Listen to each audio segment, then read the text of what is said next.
আমার মা, আমার বাবা, আমার সন্তান, আমার স্ত্রী, তাদেরকে নিয়ে আমি বসবাস করি। আমার পরিবারের মধ্যে একমাত্র উপার্জন করে টাকা কামাই আমি ছাড়া আর দ্বিতীয় কেউ নাই। আমার জন্য একটা মাত্র উপার্জনের পথ ছিল। আমার কাছে কিছু ছাগল ছিল, সেই ছাগলগুলো আমি চড়াইতাম। ওই ছাগলগুলো যখন দুধ দোহন করতাম, ওই দুধগুলো আমার মা বাবাকে খাওয়াইতাম, আমরাও খেতাম, বিক্রি করে কিছু টাকা উপার্জন করতাম। এইভাবে সকালবেলা আমি আমার ছাগলগুলো নিয়ে চলে যেতাম পাহাড়ের মধ্যে। সন্ধ্যাবেলায় এসে দুধ দোহন করে আগে আমার আম্মা আব্বাকে খাওয়াইতাম, তারপর আমার সন্তানদেরকে, তারপর আমি এবং আমার স্ত্রী এগুলো পান করতাম। এইভাবে আমাদের জীবনটা যাচ্ছিল, এইভাবে আমার জীবনটা যাচ্ছিল।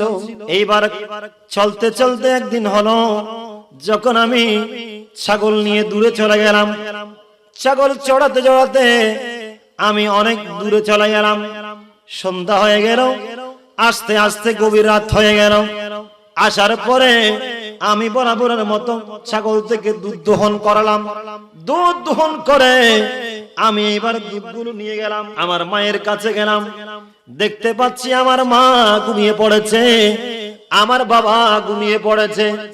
মাকে ডাকবো নাকি ডাকবো না?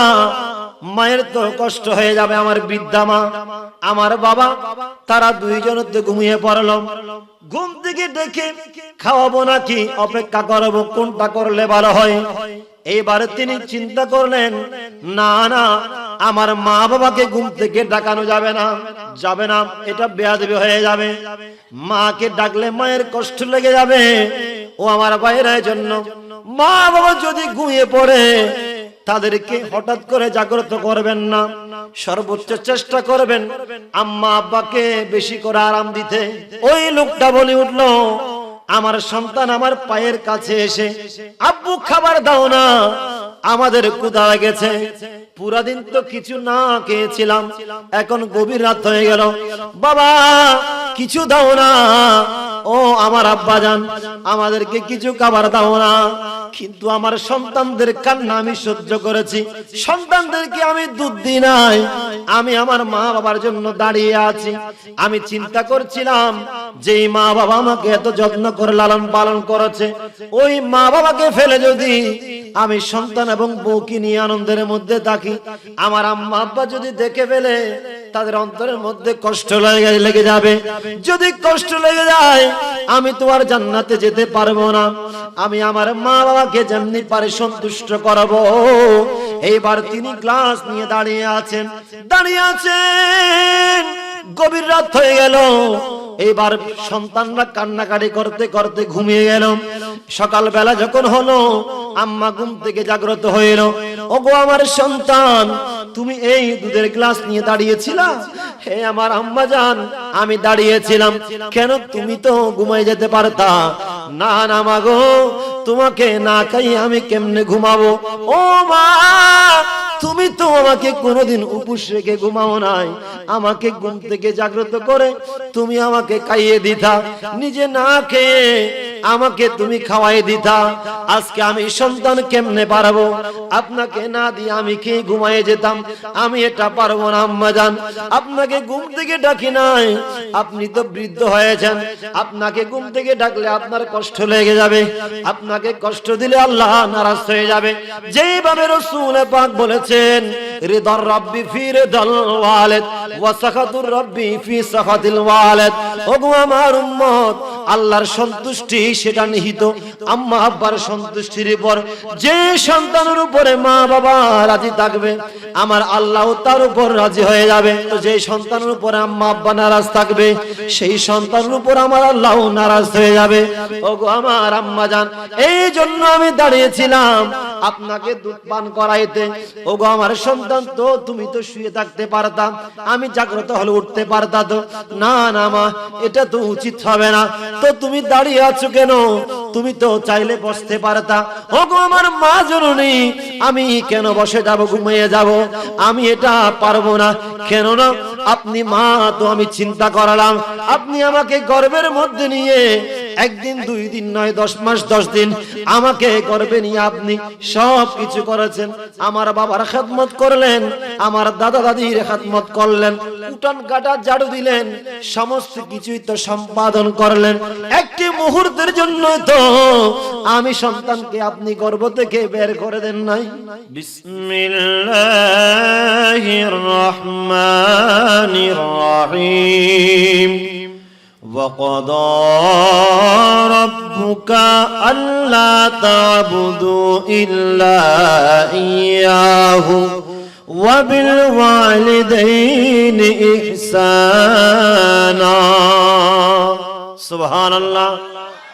আমার দয়াল আল্লাহ বলে, ওগো আমার বান্দারা, তোমরা আমি আল্লাহর ইবাদত বন্দেগী করার পরে, আমি আল্লাহর আনুগত্যের পর্দা সত্তর পরে, ও আমার বান্দারা, তোমাদের উপর সবচাইতে বড় দায়িত্ব হলো তোমাদের জন্মদাতা মা এবং বাবার প্রতি সুন্দর আচরণ করা।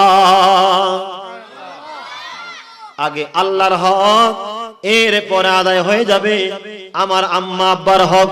ও বান্দা, যে আম্মা আব্বা তোমাকে জন্মদান করেছে, এত সুন্দর করে লালন পালন করেছে, তাদের হক আদায় করতে হবে, নতুবা ঈমানদার হইলা সমস্ত কিছু আদায় করলা, লাইলাতুল বরাতের মধ্যে রাত জেগে ইবাদত বন্দেগী করলা, মা বাবার মনে কষ্ট দিলে সেই সন্তানের ইবাদত বন্দেগী আল্লাহ কবুল করবেন না। ও আমার বান্দারা, এই জন্য তোমরা তোমাদের মা বাবার প্রতি সদাচরণ করো। মা বাবা রাজি হয়ে আমি আল্লাহ রাজি হয়ে যাব।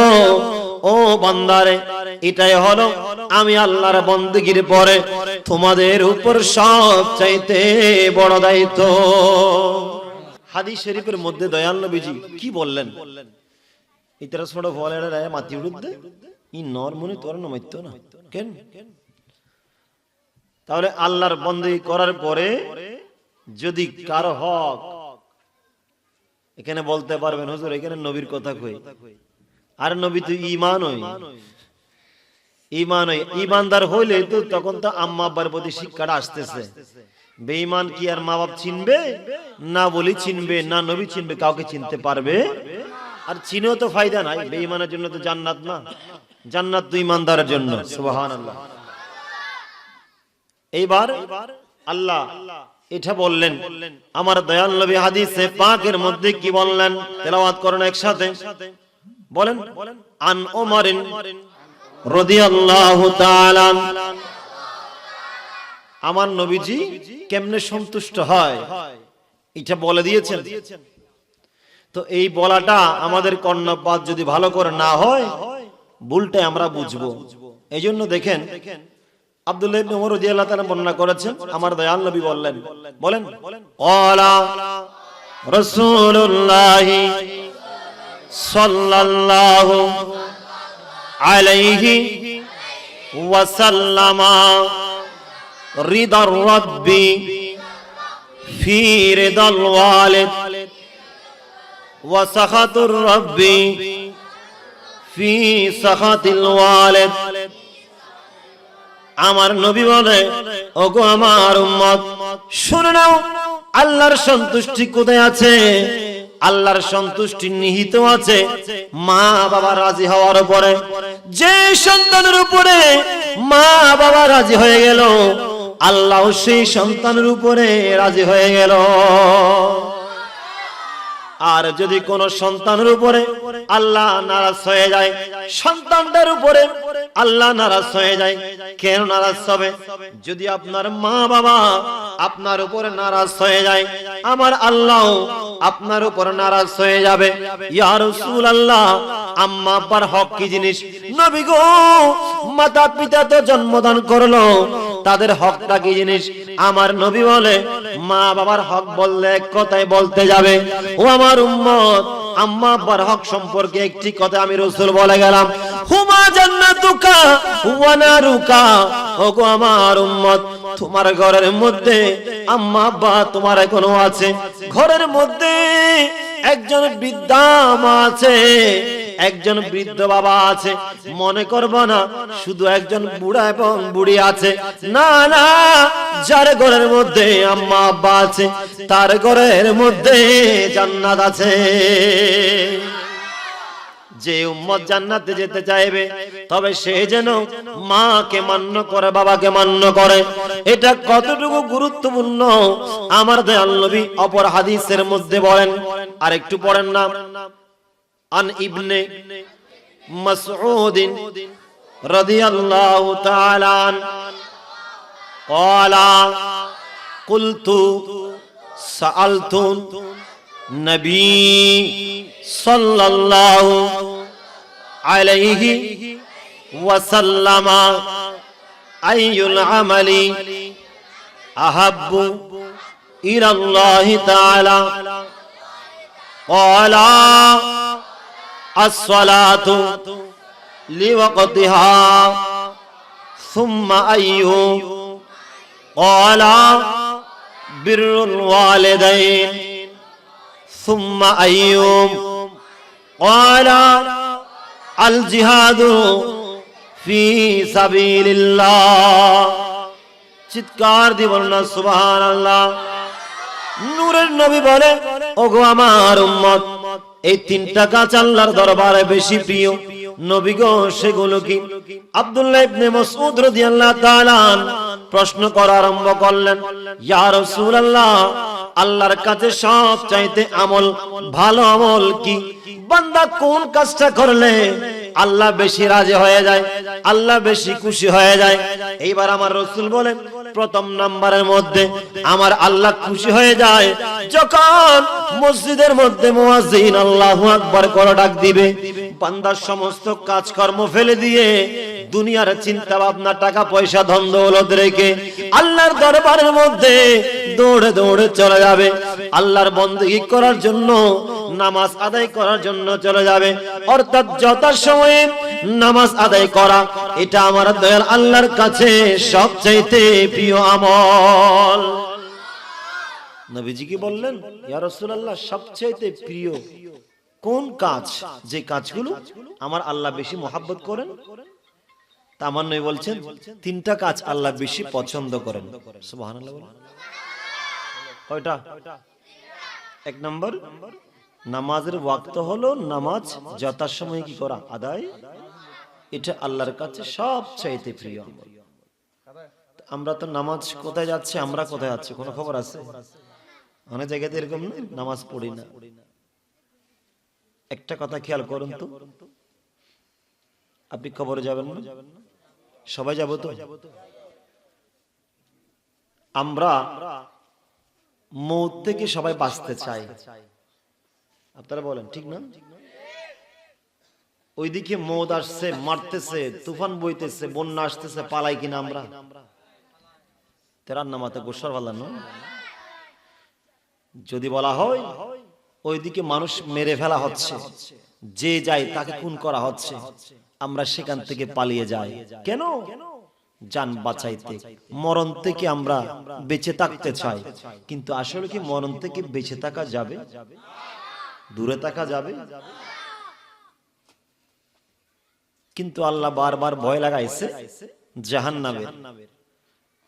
যেখান থেকে বাঁচতে হবে আমরা এখান থেকে বাঁচতে চাই না, যেখান থেকে বাঁচতে পারবো সেখান থেকে বাঁচতে আমরা চেষ্টা করি না, যেখান থেকে বাঁচতে পারবো না সেখান থেকে বাঁচতে চেষ্টা করি। মউত থেকে আপনি শত চেষ্টা করলেও বাঁচতে পারবেন না, রেহাই নাই। কিন্তু চেষ্টা করলে তো জাহান্নাম থেকে বাঁচা যাবে। কি বলেন? চেষ্টা করলে জাহান্নাম থেকে বাঁচা যাবে। বান্দারে, চেষ্টা কর জাহান্নাম থেকে বাঁচতে। যেখান থেকে বাঁচা যাবে সেখান থেকে বাঁচতে চেষ্টা করস না। কিন্তু মউত থেকে তো রেহাই নাই, সেই মউত থেকে বাঁচার জন্য কেন দৌড়াস তোরা? আমরা তো ভুলই বুঝি। একজন আশিক বলে কি জানেন? রঙের বাজার বাঙ্গি যাইব একদিন সগর নিমিশে, ঠিক কিনা?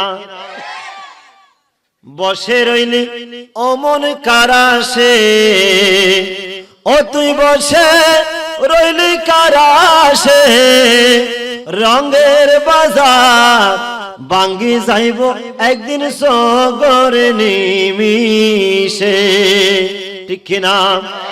তেল তাকিতে বাতি নিবে, তেল তাকিতে বাতি নিবে, কাল তুফানুর বাতাসে বান্দা, কাল তুফানুর বাতাসে রঙের বাজার ভাঙ্গি যাইব একদিন সগরে নিমিষে, ঠিক কিনা? কি বলেন? ও বাসির তারিবেন না? ওনারা সারাক চিনুন না? সারাক এটা আছে না? সারাগত তেল আছে, ওইন আছে, নিভিবু না? নিভিবু। শায়ের বলে সারাগর মধ্যে তেল আছে, আগুন ধরা দিন, চিন্তা গরম দে তারা সারাক জড়িব। সারাগত তেল আছে, আগুন আছে, বেআগিন আছে, সারাক জলের ওনার আলোদার। চিন্তা করলাম দে এটা কিনতেলের ব্যবস্থা করলাম, সারাক তো ননিভিব। ঠিক আছে আমার ভাইকল, সারাক তো ননিভিব। হঠাৎ করে দক্ষিণে এনুগ বাতাস আসছি, যেই বাতাসের কারণে তেল আর আগুনের তোয়াক কান নাই। হঠাৎ করে সারাক নিভি পারে কিনা? নিভি যায় কিনা? আলো বন্ধ হয়ে যায় গই। ও আর ভাইকল এত আল্লাহ কবি হদ দে, আরে এন কান সময় আইব অনর ফরান আছে, যৌবনত্ব আছে, অনর শরীর মজবুত আছে, বেআগিন আছে। মনে করি গিলাম দে আর যৌবন কাল এখনো শেষ নয়। আয় বহুত দিন সময় পাইম, আয় নামাজ পড়ি ঘুম, আয় দাঁড়িয়ে কুম, বহুত দিন সময় আছে। আয় এখনো ব্যয় নগরী, আয় নামাজ পড়িবার নাই, আরো বহুত দিন সময় আছে। অনে মনে করি জমদের সময় পাইবেন। হঠাৎ এন বাতাস আইব, যেই বাতাসের হারণে অনর প্রাণ পাখি উড়ি যাইব, অন বুঝিন নপারিবান। হারণ ফরানোর মালিক খন, হায়াতের মালিক খন, মৌতর মালিক খন। এত আল্লাহ কবি হদ দে, তেল তাকিতে বাতির নিবে, কাল তুফানুর বাতাসে রঙের বাজার ভাঙ্গি যাইব একদিন সগরে নিমিষে, রঙের বাজার ভাঙ্গি যাইব। দুনিয়াত ফাটাইল রে আল্লাহ হত দনদী, লাভে মূলে সব হারাইলি কবরে নিবি কি? সুবহানাল্লাহ। সুন্দর হতা না? দুনিয়াত আইসন দে আল্লাহ বেআগিন দিয়ে, মার গর্ব দাইলেন দে, ওই মার গর্ব থানাফিনের ব্যবস্থা আল্লাহ করে দি। গর্বতুন বাইরে আল্লাহ মার বুকুর মাধ্যমে অনর রিজিকের ব্যবস্থা করছি। আস্তে আস্তে অনে বড় হইলেন, বেআগিন ফাইলান, কিন্তু আল্লাহর অনে বলি গেলান গই। ওর বান্দা কোন কিল্লাই বলিয়া দে, বান্দারে তোরে আয় মার গর্বত যত্ন সহকারে রাখি না, আল্লাহ রাখিও তো। ও বান্দা দুনিয়ার জমিনে জনের ওয়ার ওয়ার তোমার রিজিকিয়ান আমার বুকুর দুধের মাধ্যমে রাখি কিনা, আল্লাহ রাখিও তো। বান্দা তোরে আস্তে আস্তে আয় বড় শরীরের অংশীদার বানাই কিনা, আল্লাহ বানাইও তো। ও বান্দা তোরে সুন্দর রিজিক দান করি কিনা, আল্লাহ দিও তো। বান্দারে তুই তো গভীর রাতিয়া গভীর সমুদ্র মাছ ধরতে জগদি, বান্দা এত বাঁচিয়ে কিনা হনা গ্যারান্টি নাই, আয় তো আরে বাঁচাই আইনি কিনা, আল্লাহ আইনন তো। ও বান্দা তোরে আয় মরত ফামাই ফদান করি কিনা, আল্লাহ বেআগিন দিও তো। ও বান্দা তোরে আয় সুন্দর করে বানাই কিনা, আল্লাহ বানাইও তো। বান্দারে বেআগিন তুই ফেলে আর পক্ষতুন, কিন্তু আয় আল্লাহ যেই মকসুদ লইরে যেই উদ্দেশ্য লয় তোর পৃথিবীর জমিন পাঠাই, বান্দা তুই নামাজ পড়িও কিনা। বান্দা আল্লাহ রে আয় তো নগরী নামাজ নফললাম ঠিক মতো, আল্লাহ আরেকবার আরেকখানা দুনিয়ার জমিনে যাবেলে সুযোগ দাও না। আল্লাহ হবো তো বান্দারে আর তো সুযোগ নাই। দুনিয়াত ফাটাইল রে আল্লাহ হত দনদি লাভে মূলে সব হারাই লিখবরে নিবি কি তোরে আজরাইল আইসা নিয়া যাইব আজরাইল আইসা নিয়া যাইব লুকাই থাকবি তুই কার পাশে বান্দা লুকাই থাকবি তুই কার পাশে রঙের বাজার ভাঙ্গি যাইব একদিন সগরে নিমিশে ঠিক কি না এক সময় ব্যাগগুন বরবাদ অনহনা হামান নাই আজ এই ব্যাগগুন অনর পাশে আছে পকেটের সম্পদ আছে অনর বন্ধুর অভাব নাই সম্পদ নাই বন্ধুও নাই সম্পদ জোরাইন বন্দাই হড়ে অহদাই পৃথিবী লাইছি হাল্লাই ফোয়াল্লাই পরিবার পরিজন লাই তো বন্দা তুই ইন জোগাড় করি বললে শুরুটা হাজি বেগিন করি কত না তো বন্দা ইন হড়ে অহদাই বেগিন দিয়েছি তো বন্দা শুরুটা হাজি জিম করি কো মানুষের জাঙ্গা ঠিল ঠিল লইও দে বন্দা ইন গুনাহ হড়ে অহদাই তার হাঁদুরত বেগিন আছে তো বন্দা কি লাভ করলে তোমার লাই তুই কি করলে মনে করছো তো নামাজ ইন আল্লাহ ফরর না না বান্দা ইন তুমি বাঁচি পেলে ফুরি দিন তোমার লাই আয় আল্লাহ এত কিন তোমার দিতে রে সুবহানাল্লাহ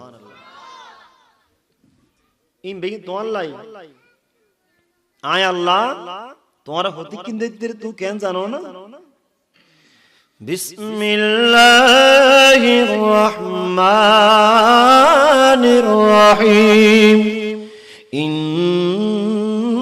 الله اشترى من المؤمنين أنفسهم وأموالهم بأن لهم الجنة سبحان الله আল্লাহ বলেন ও বান্দারে মুমিন বান্দারা আমি আল্লাহ তোমাদের কাছ থেকে আমি তোমাদের জান এবং মাল সমস্ত কিছু কিনে নিয়েছি আল্লাহ তুমি কি দিলা বান্দা সমস্ত কিছু আমি আল্লাহ তোমাকে দিলাম আবার এগুলো কিনে নিলাম বান্দা কিসের মাধ্যমে জানো টাকার বিনিময়ে নয় সুন্দর কোন দৌলতের বিনিময়ে নয় ও বান্দা যেই সম্পদটা তোমরা কিনতে পারবে না তোমরা পৃথিবীর জমিনের সমস্ত ধন দৌলত দিলো জান্নাতের একটা টুকরা তোমরা কিনতে পারবে না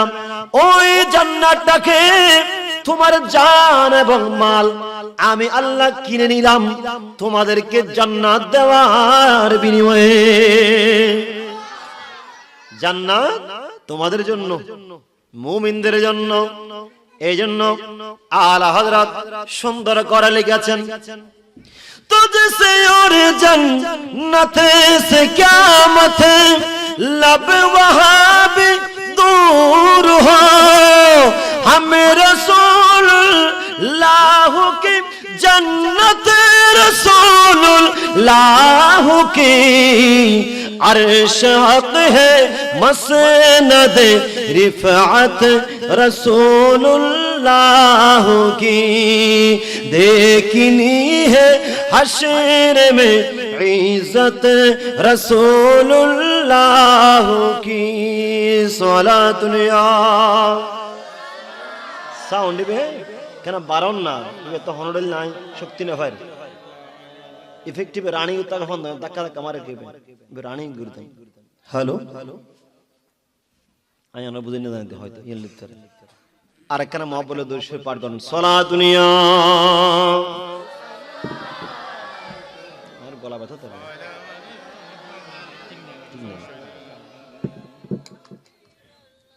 আপনাদের কষ্ট হচ্ছে তো নবীজি কি বললেন উম্মত আমার দয়াল আল্লাহ তিনটি কাজ বেশি পছন্দ করেন যে কাজগুলো বান্দারা করলে আমার আল্লাহ তাকে অত্যন্ত ভালোবাসে সুবহানাল্লাহ এক নাম্বার কি ছিল মনে আছে নামাজের ওয়াক্ত হলো নামাজ যথাসময়ে আদায় করা সুবহানাল্লাহ এটা আল্লাহ তাআলা বেশি মহব্বত করেন এই কাজটা তা আল্লাহ যেটা যেটা মহব্বত করে, কিন্তু আমরা সেটা করি না। আমরা কি করি? সমস্ত কিছু, দোকান, ব্যবসা বাণিজ্য সমস্ত কিছু আরো ভালো করে খুলে দিই। তো আল্লাহ তো নারাজ হয়ে যাবে। ইসলামের দ্বিতীয় খলিফা, যার নাম হযরত ওমর ইবনুল খাত্তাব রাদিয়াল্লাহু তাআলা, সুবহানাল্লাহ বলেন, উনি দোকান থেকে পিটিয়ে পিটিয়ে ব্যবসায়ীদেরকে নিয়ে আসতো। তোরা মাতি বিদিনি, মাথাটা গরম করে দিরা, বহুত চেষ্টা করি ঠান্ডা লাগবে না। এই তো মেয়ে কিনলে মা ফেললে, উনি ধরা ধরে নিয়ে আসতেন। করা হলো, আপনি তো ইসলাম এই রাজ্যের, ইসলাম ধর্মের দ্বিতীয় খলিফা, ইসলামের দ্বিতীয় খলিফা ওমর ইবনুল খাত্তাব, আপনি কেন মানুষদেরকে এত মারধর করতেছেন? এদেরকে ধরে ধরে কেন আনতেছেন? ওমর ফারুক রাদিয়াল্লাহু তাআলা তিনি বলেন, আমি যদি তাদেরকে ওখান থেকে ধরে এনে শিক্ষা না দিই এই ব্যবসায়ীদেরকে, সেই ব্যবসাটা আল্লাহ হালাল করেছে, শিক্ষা ইলম না থাকার কারণে, ব্যবসার ইলম না থাকার কারণে সেই হালাল ব্যবসাটাকে হারাম বানিয়ে ফেলবে। ব্যবসার মধ্যে জ্ঞান লাগবে না? কথা বলেন না? এই ব্যবসা মানুষ অবৈধ পন্থায় এখন করতেছে। গ্যাসের দাম বাড়িয়ে দিল, দেশে কি গ্যাস কমে গিয়েছে? গ্যাস কমে নাই। আমরা মানুষ এমন খারাপ হয়ে গেলাম, মানুষকে কষ্ট ফেলার জন্য আমরা সিন্ডিকেট করে গ্যাসের দাম বাড়িয়ে দিয়েছি। আমরা গ্যাসের যে বিতরণ সেটাও কমিয়ে দিলাম, একটা অজুহাত দেখাচ্ছে। দেশটাকে কোথায় নিচ্ছে? আলু জব্দ করে রাখলো, আলুর দাম বেড়ে গেল। এইভাবে সমস্ত কিছু এক এক সময় এক এক জিনিসের সিন্ডিকেট করে দাম বাড়িয়ে ফেলতেছে। এটা কোন অবস্থাতে গুদামজাতকরণ, এটা হালাল নয়। ইসলাম এটা সাপোর্ট করে না। মানব জাতি কষ্ট পড়ে যাবে। এত সময় এই সম্পদগুলো যদি জব্দ করে রাখেন, ওদিকে দাম বেড়ে যাবে। পেঁয়াজ দেখেন না, যে পেঁয়াজের দাম 20 টাকা 30 টাকা, এই পেঁয়াজ এক পর্যায়ে হতে হতে 200 টাকা পর্যন্ত হয়ে গিয়েছিল। মনে আছে আপনাদের? কেন হয়েছে? আমরাই করেছি। শুধু তেমন না, আমাদের পাশে এবং বাঁশখালীর একজন ব্যক্তি, উনি মসজিদের একজন ইমাম সাহেব। মসজিদের ইমাম সাহেব কয়েক বস্তা পেঁয়াজ কিনে এই মসজিদের ভিতরে ঢুকিয়ে রেখেছে। পুলিশ এসে তাকে ধরছে। একজন মসজিদের ইমাম হয়ে সে কি করলো? গুদামজাতকরণ করলো, যাতে দাম বেড়ে যায়। কাকে বিশ্বাস করবে? আজকে আমরা ধর্ম বললে দৌড় দিচ্ছি, কিন্তু যাদের কাছে ধর্ম বললে, যাদের পিছনে দৌড়াচ্ছি, এরা আসলে ধর্মের কিছু তাদের ভিতরে নাই। দখলদারিত্বের মধ্যে ব্যস্ত হয়ে গিয়েছে তারা। আল্লাহ আমাদের পরিত্রাণ দান করুক, আমিন। তো আল্লাহ রাব্বুল আলামিন কয়টি কাজ পছন্দ করেন? আবার বলেন। একটি হচ্ছে যথাসময়ে নামাজ আদায় করা। আজকে থেকে নামাজ ছাড়বো নাকি ধরবো? আজকে থেকে নামাজ বাদ যাবে? আর না, বাদ যাবে না। আল্লাহ তুমি বানাইছো, আল্লাহ অত্যন্ত দয়া করেছো। আল্লাহ মাথার তালু থেকে পায়ের তালু পর্যন্ত সমস্ত নিয়ামত তুমি আল্লাহ দিয়েছো। আল্লাহ তোমাকে অতীতে অনেকদিন ভুলেছিলাম, আল্লাহ আর বলতে চায় না। ও মাওলা, তুমি আমার এমন একজন মাওলা, এমন একজন রব, যদি আমরা কোনো কারো ঘরের মধ্যে যাই, একবার যাই, দুইবার যাই, তিনি বিরক্ত হয়ে যায়। হুজুরের বাড়িতে একবার গেলাম, দুইবার গেলাম, তিনবার গেলাম, সবাই বলবে কেন এই লোকটা এখানে চলে আসে? আল্লাহ রে, তুমি এমন একজন রব যে তোমার ঘরের মধ্যে যদি বারবার যাই, যত বেশি যাই তত বেশি তুমি আল্লাহ খুশি হয়ে যাও। সুবহানাল্লাহ। আমরা ওই রবের বান্দা। দ্বিতীয় নম্বর, আমার নবী বলেন উম্মত, দ্বিতীয় নম্বরের মধ্যে বিরুল ওয়ালিদাইন, মা বাবার প্রতি সদাচরণ করা, সুন্দর আচরণ করা, এটা আল্লাহ বেশি পছন্দ করেন।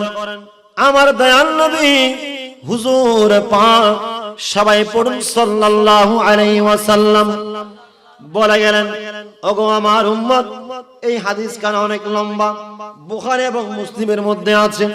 আমার নবী বলেন, আগের জামানার এমন একজন ব্যক্তি ছিল, যে ব্যক্তিটা তারা তিনজন বন্ধু মিলে পাহাড়ের মধ্যে ঘুরতে গিয়েছিল, দেখতে গিয়েছিল। হঠাৎ ঝড় বৃষ্টি চলে আসলো। এইবার তারা কি করবে? একটা পাহাড়ের গুহার মধ্যে ঢুকে পড়লো। ঢুকার পরে হঠাৎ বিশাল একটা পাথর চলে আসলো। পাহাড়ের ওই গুহার মুখের মধ্যে পাথরটা দাঁড়িয়ে গেল। এইবার সবাই পেরেশানির মধ্যে পড়ে গেল। তিনজন তারা বন্ধু কি আর করবে, কি আর করবে? এই জায়গা থেকে তো এখনো কোনো মোবাইল ফোন আবিষ্কার হয় নাই, কল দেওয়ার জন্য এটা তো কোনো সম্ভব হচ্ছে না। এখান থেকে ডাক দিলেও পাহাড়ের গভীর থেকে কেউ শুনতে পায় না। সম্মুখে বিশাল একটি পাথর, ওই পাথরের কারণে আওয়াজ তো বের হয় না। আর এই জঙ্গলের মধ্যে কতক্ষণ আর চিৎকার দিব আমরা? এখান থেকে তো কেউ কারো আওয়াজ শুনে না। ও বন্ধুরা আমার, তিনজন বন্ধু মিলে আলোচনা করতেছে আমরা কি করতে পারি। একজন আরেকজনকে বলতেছে, ও আমার বন্ধু, আমরা এখন কি করতে পারি? আমাদের ডাকটা কেউ না শুনলেও একজন শুনতে পারে, তিনি কে? আরেকটু আওয়াজ দিবেন না, কে? আল্লাহকে না দেখলেও আল্লাহ আমাদের দেখতে পাচ্ছেন, ঠিক কিনা? ও আমার বন্ধুরা, আমরা কি করতে পারি? এইবার তারা একজন একজনের সাথে আলোচনা করা আরম্ভ করলেন।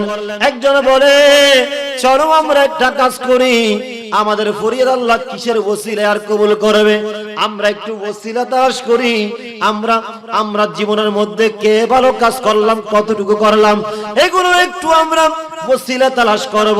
একজন বলে, আমার কাছে তো তেমন কোনো ভালো আমল পাচ্ছি না, যেটার ওসিলায় আল্লাহর দরবারে এই পাহাড়ের গুহার ভিতর থেকে আমরা মুক্তি কামনা করব। সম্মুখে বিশাল পাথর, ধাক্কা মারলেও তো সরা যায় না, আমরা কি করতে পারি? আরেকজন বলে, আমি তো কিছুই পাচ্ছি না। এবার তৃতীয় নাম্বার ব্যক্তি বলে, আমি একটা জিনিস পেয়েছি, হয়তো আল্লাহ এটা কবুল করেছেন। ও বন্ধু, তুই কি পাইলি?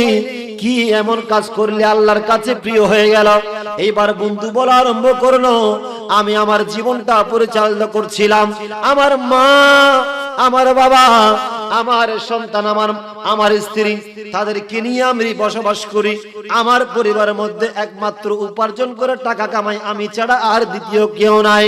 আমার জন্য একটা মাত্র উপার্জনের পথ ছিল। আমার কাছে কিছু ছাগল ছিল, সেই ছাগলগুলো আমি চড়াইতাম। ওই ছাগলগুলো যখন দুধ দহন করতাম, ওই দুধগুলো আমার মা বাবাকে খাওয়াইতাম, আমরাও খেতাম, বিক্রি করে কিছু টাকা উপার্জন করতাম। এইভাবে সকালবেলা আমি আমার ছাগলগুলো নিয়ে চলে যেতাম পাহাড়ের মধ্যে। সন্ধ্যাবেলায় এসে দুধ দহন করে আগে আমার আম্মা আব্বাকে খাওয়াইতাম, তারপর আমার সন্তানদেরকে, তারপর আমি এবং আমার স্ত্রী এগুলো পান করতাম। এইভাবে আমাদের জীবনটা যাচ্ছিল, এইভাবে আমার জীবনটা যাচ্ছিল। এইবার তিনজন এখান থেকে একজন বলে উঠলো, কি আমি দুধ দহন করে চলতাম, আমার আম্মাকে খাওয়াইতাম, আব্বাকে খাওয়াইতাম, তারপর আমরা ভোগ করতাম। এইবার চলতে চলতে একদিন হলো, যখন আমি ছাগল নিয়ে দূরে চলে গেলাম, ছাগল চড়াতে চড়াতে আমি অনেক দূরে চলে গেলাম। সন্ধ্যা হয়ে গেল, আস্তে আস্তে গভীর রাত হয়ে গেল। আসার পরে আমি বরাবরের মতো ছাগল থেকে দুধ দহন করালাম। দুধ দহন করে আমি এবার দুধগুলো নিয়ে গেলাম, আমার মায়ের কাছে গেলাম। দেখতে পাচ্ছি আমার মা ঘুমিয়ে পড়েছে, আমার বাবা ঘুমিয়ে পড়েছে। মাকে ডাকবো নাকি ডাকবো না? মায়ের তো কষ্ট হয়ে যাবে, আমার বৃদ্ধা মা, আমার বাবা, তারা দুইজন তো ঘুমিয়ে পড়লো।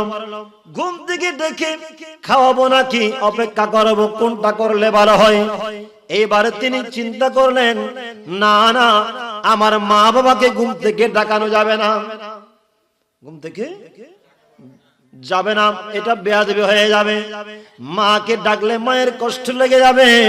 ও আমার ভাইয়ের জন্য মা বাবা যদি ঘুমিয়ে পড়ে, তাদেরকে হঠাৎ করে জাগ্রত করবেন না, সর্বোচ্চ চেষ্টা করবেন আম্মা আব্বাকে বেশি করে আরাম দিতে। তোরা বাজি মাতার কি শিক্ষিত হাতে হান বাজবে না, তোরা মাতাস কা এইবার তিনি কি করলেন, না আমি এটা করব না। সন্তান এসে ওই লোকটা বলে উঠলো, আমার সন্তান আমার পায়ের কাছে এসে, আব্বু খাবার দাও না, আমাদের ক্ষুধা লেগেছে, পুরা দিন তো কিছু না খেয়েছিলাম, এখন গভীর রাত হয়ে গেল, বাবা কিছু দাও না, ও আমার আব্বাজান আমাদেরকে কিছু খাবার দাও না। কিন্তু আমার সন্তানদের কান্না আমি সহ্য করেছি, সন্তানদেরকে আমি দুধ দিই নাই, আমি আমার মা বাবার জন্য দাঁড়িয়ে আছি। আমি চিন্তা করছিলাম যে মা বাবা আমাকে এত যত্ন করে লালন পালন করেছে, ওই মা বাবাকে ফেলে যদি আমি সন্তান এবং বউকে নিয়ে আনন্দের মধ্যে থাকি, আমার আম্মা আব্বা যদি দেখে ফেলে তাদের অন্তরের মধ্যে কষ্ট লেগে যাবে।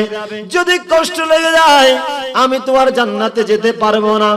আমি আমার মা বাবাকে যেমনি পারে সন্তুষ্ট করবো। এইবার তিনি গ্লাস নিয়ে দাঁড়িয়ে আছেন। গভীর রাত হয়ে গেল। এইবার সন্তানরা কান্নাকাটি করতে করতে ঘুমিয়ে গেল। সকালবেলা যখন হলো আম্মা ঘুম থেকে জাগ্রত হইল, ওগো আমার সন্তান তুমি এই দুধের গ্লাস নিয়ে দাঁড়িয়েছিলা? হে আমার আম্মা জান আমি দাঁড়িয়েছিলাম। কেন তুমি তো ঘুমাই যেতে পারতা। না না মা গো, তোমাকে না খাই আমি কেমনে ঘুমাবো। ও মা তুমি তো আমাকে কোনোদিন উপোস রেখে ঘুমাও নাই, আমাকে ঘুম থেকে জাগ্রত করে তুমি আমাকে খাইয়ে দিতা, নিজে না খেয়ে আমাকে তুমি খাওয়াই দিতা। আজকে আমি সন্তান কেমনে পারবো, আপনাকে না দিয়ে আমি খেয়ে ঘুমাইয়ে যেতাম, আমি এটা পারবো না আম্মা জান। আপনাকে ঘুম থেকে ডাকি নাই, আপনি তো বৃদ্ধ হয়েছেন, আপনাকে ঘুম থেকে ডাকলে আপনার কষ্ট লেগে যাবে, আপনাকে কষ্ট দিলে আল্লাহ নারাজ হয়ে যাবে। যেইভাবে রাসূল পাক বলেছেন রিদার রাব্বি ফি রিদাল ওয়ালিদ ওয়া সাখাতুর রাব্বি ফি সাখাতিল ওয়ালিদ। ওগো আমার উম্মত, আল্লাহর সন্তুষ্টি সেটা নিহিত আম্মা আব্বার সন্তুষ্টির উপর। যে সন্তানের উপরে মা বাবা রাজি থাকবে আমার আল্লাহ তার উপর রাজি হয়ে যাবে। যেই সন্তানের উপর যেই সন্তানের উপর আম্মা আব্বা নারাজ থাকবে সেই সন্তানের উপর আমার আল্লাহ নারাজ হয়ে যাবে। ওগো আমার আম্মা জান, এই জন্য আমি দাঁড়িয়েছিলাম আপনাকে দুধ পান করাইতে। ওগো আমার সন্তান, তো তুমি তো শুয়ে থাকতে পারতাম, আমি জাগ্রত হলে উঠতে পারতাম তো। না না মা, এটা তো উচিত হবে না। তো তুমি দাঁড়িয়ে আছো কেন? তুমি তো চাইলে বসতে পারতা। ওগো আমার মা জননী, আমি কেন বসে যাব, ঘুমিয়ে যাব? আমি এটা পারবো না। কেন না? আপনি মা তো আমি চিন্তা করালাম, আপনি আমাকে গর্ভের মধ্যে নিয়ে একদিন দুই দিন নয় 10 মাস 10 দিন আমাকে গর্ভে নিয়ে আপনি সব কিছু করেছেন। আমার বাবার খেদমত করলেন, আমার দাদা দাদির খেদমত করলেন, উঠান কাটা ঝাড়ু দিলেন, সমস্ত কিছুই তো সম্পাদন করলেন। একটি মুহূর্তের জন্য তো আমি সন্তানকে আপনি গর্ভ থেকে বের করে দেন নাই। সুবহানাল্লাহ। দিয়েছে কোন সময়? ও মা গো, তুমি তো আমাকে কোন সময় একটি সেকেন্ডের জন্য তো পেট থেকে রেখে দাও নাই। 1 ঘন্টা 2 ঘন্টা নয়, একটা রাত নয়, পুরা 10 মাস 10 দিন আমাকে গর্ভের মধ্যে রেখেছো মা। একটি মুহূর্তের জন্য তুমি রেখে দিলে না। এই দুধের গ্লাসটার ওজন হবে সর্বোচ্চ 200-300 গ্রাম, তার চাইতে তো বেশি হবে না। ওগো আমার আম্মা জান, আমার ওজন ছিল তো কখনো 2 কেজি, কখনো 3 কেজি। এত ওজনওয়ালা সন্তান আপনি পেটের মধ্যে রেখেছেন, কিন্তু একটা মুহূর্তের জন্য তো আমাকে পেট থেকে রেখে দেন নাই, বের করে দেন নাই।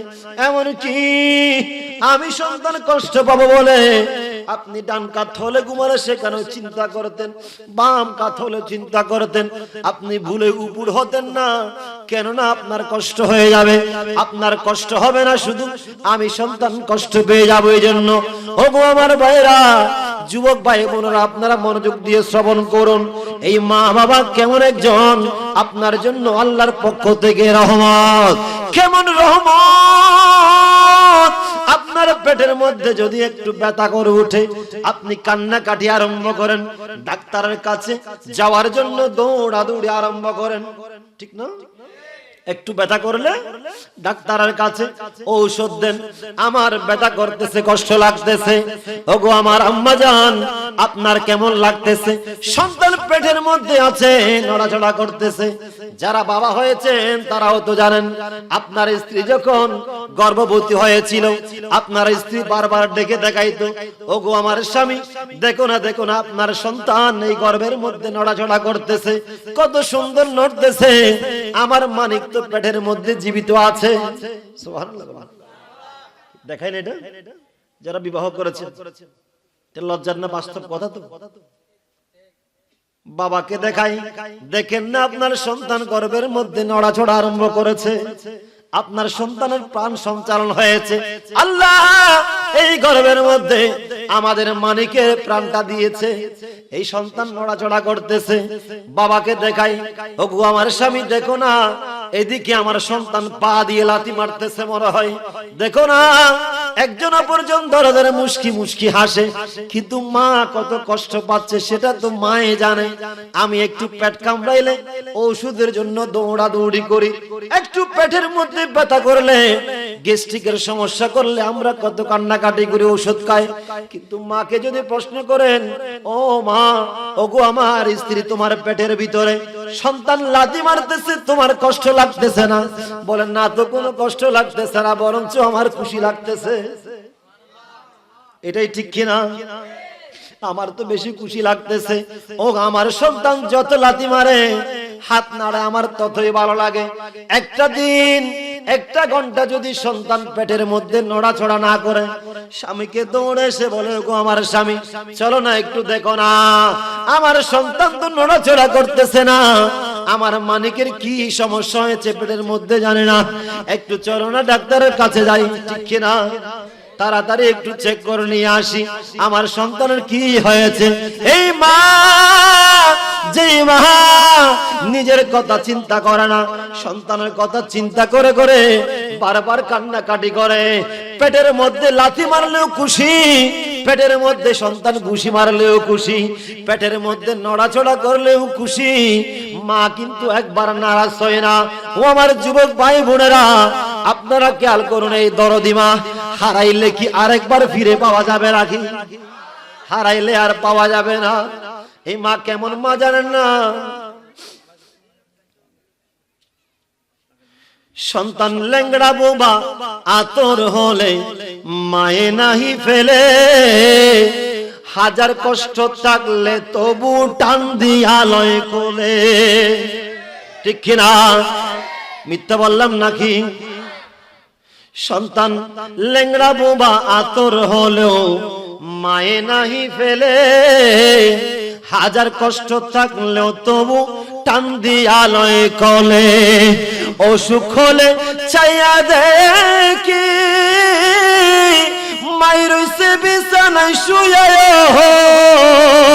বলে আমায় আল্লাহ লইয়া যাও রে, সন্তানের নিও না, দুঃখের দরদি আমার জনম দুঃখী মা, গর্ভধারিণী মা, জনম দুঃখিনী মা, দুঃখের দরদি আমার জনম দুঃখী মা।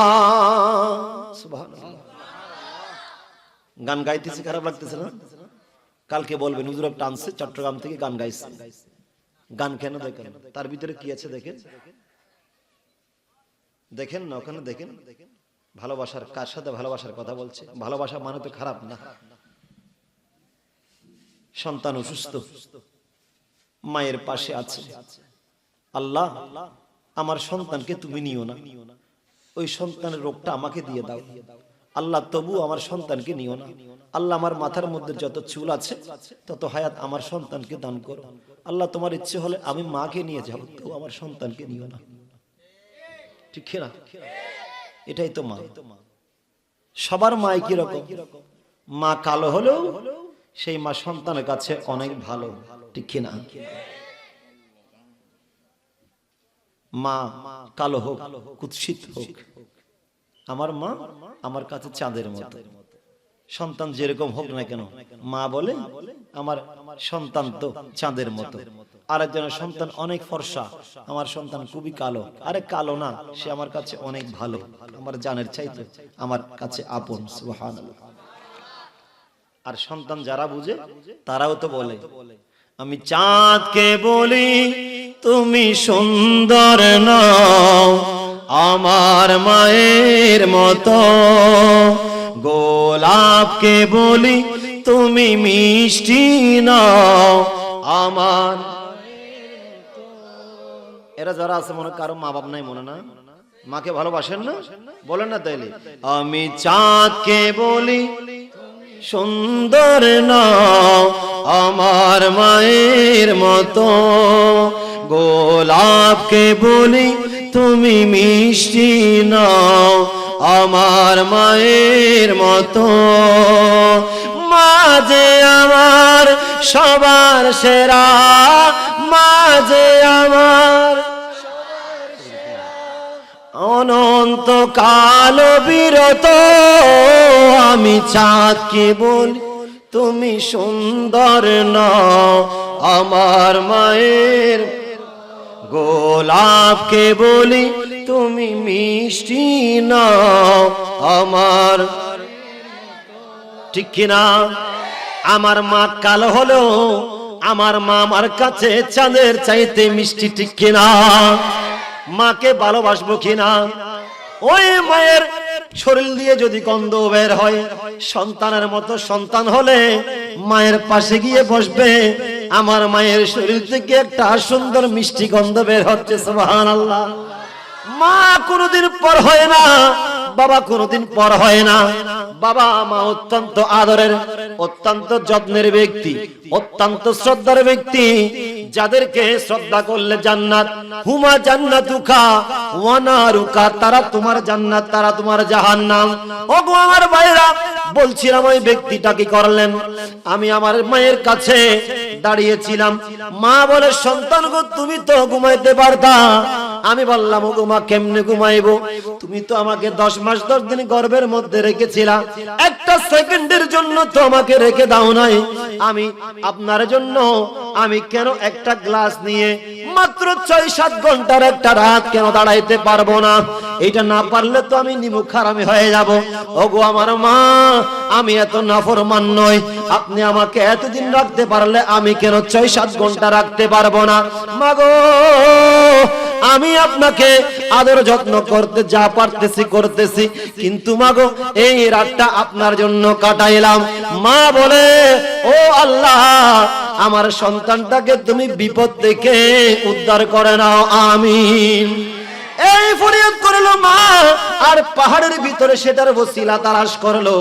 বলে আমি আমার মায়ের জন্য পুরো রাত দাঁড়িয়েছিলাম, মা আমাকে বিপদ থেকে রক্ষা করতে আল্লাহর দরবারে দোয়া করেছে, আমি আমার সন্তানকে খাওয়াই নাই। ও মা, সন্তানকে না দিয়ে তোমার নাতি নাতনি তারা তো ঘুমিয়ে পড়েছে, তারা কাঁদতে কাঁদতে ঘুমাইছে, কিন্তু তবুও তোমাদেরকে না খাইয়ে আমার সন্তানকে দিই নাই একমাত্র আল্লাহকে রাজি করাইতে। আল্লাহ, এই আচরণটা যদি তোমার ভালো লাগে, আমি আমার বউকে নয়, আমার সন্তানকে নয়, ছেলেকে নয়, মেয়েকে নয়, আমার মা বাবাকে আমি আগে প্রাধান্য দিয়েছি। আল্লাহ, আল্লাহ এটা তোমার সন্তুষ্টির জন্য করলাম।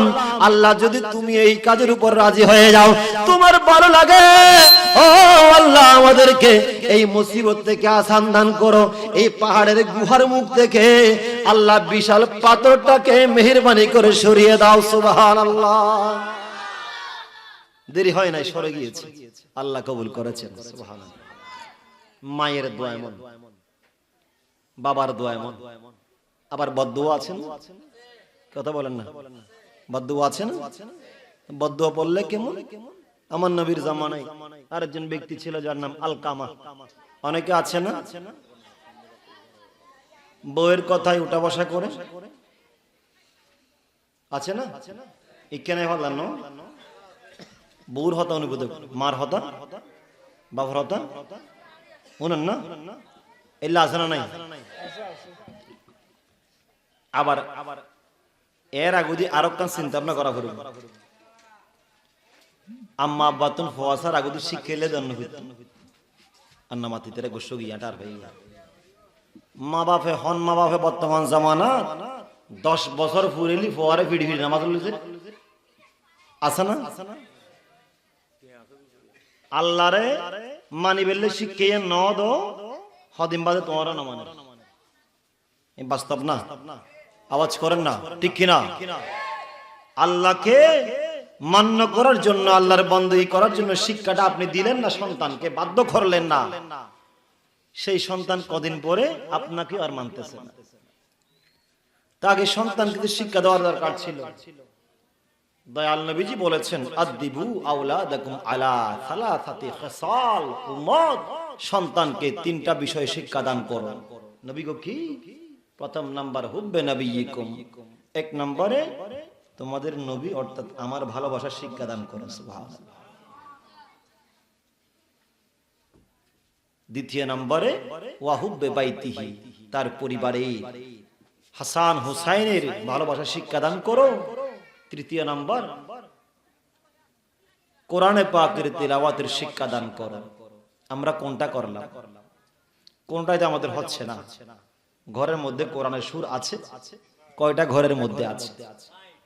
আল্লাহকে আপনি ভোলাইলেন, সুতরাং তারা আস্তে আস্তে আপনাকে ভুলে যাচ্ছে।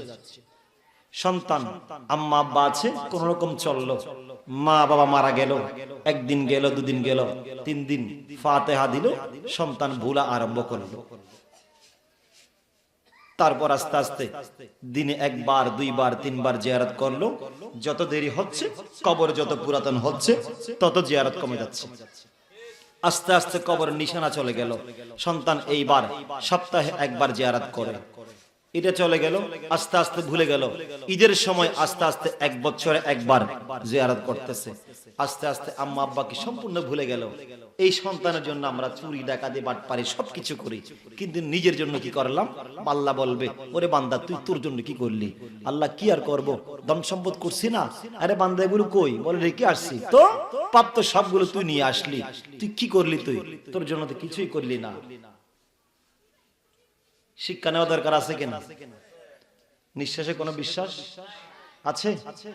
নাই। সন্তানদেরকে আগে সুশিক্ষা দিবেন, তারপরে। এইবার অনেক সন্তান আছে কি বলে, বউয়ের কথায় উঠা বসা করে, ভালো কাজ করে না। আলকামা একজন ব্যক্তি, সে মরে যাওয়ার উপক্রম, সাকারাত চলতেছে। কি এই তারা মাতিব নাকি? সাকারাত, সাকারাত চিনেন না?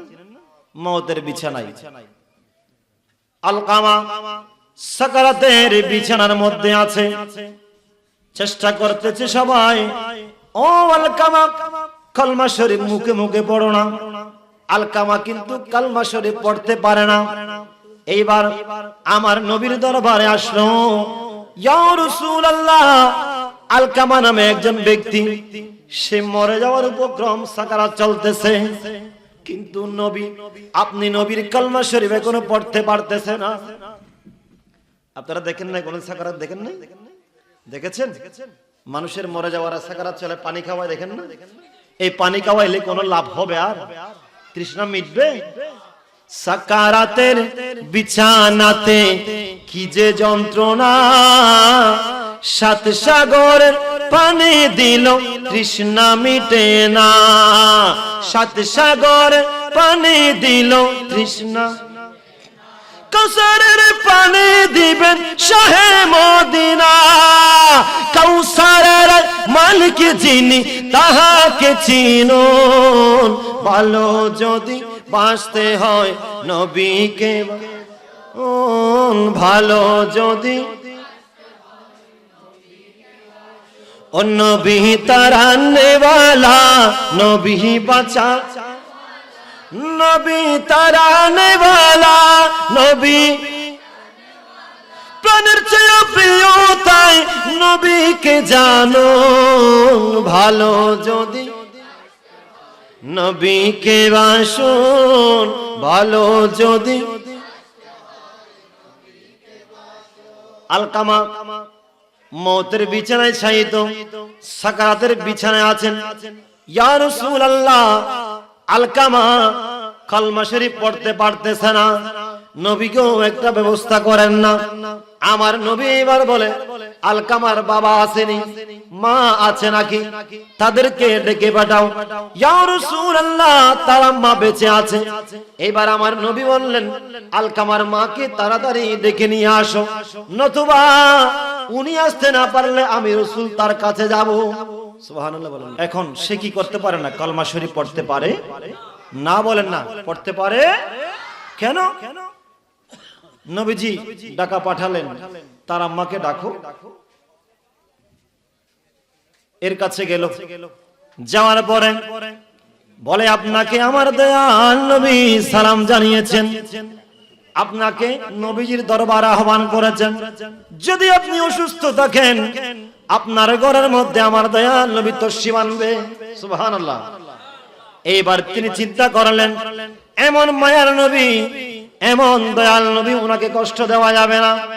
আমার কষ্ট হওয়া সত্ত্বেও আমি নবীজির দরবারে যাব। নবীর দরবারে গেলেন। ইয়া রাসূলুল্লাহ, নবী গো, আপনি তো আমাকে নাকি আহ্বান করেছেন। আমার নবী বলে হ্যাঁ আহ্বান করেছি। আপনার একটা সন্তান আছে? আলকামা বলে ইয়া রাসূলুল্লাহ আছে। ও আল্লাহর বান্দিনী, একবার বলেন না তার সাথে আপনার যোগাযোগ কেমন? সন্তান আপনাকে কেমন মূল্যায়ন করে, আপনাকে কেমন আপনজন ভাবে, আপনাকে কেমন শ্রদ্ধা করে, সম্মান করে? এইবার মা ছোট্ট করে কেঁদে উঠলেন।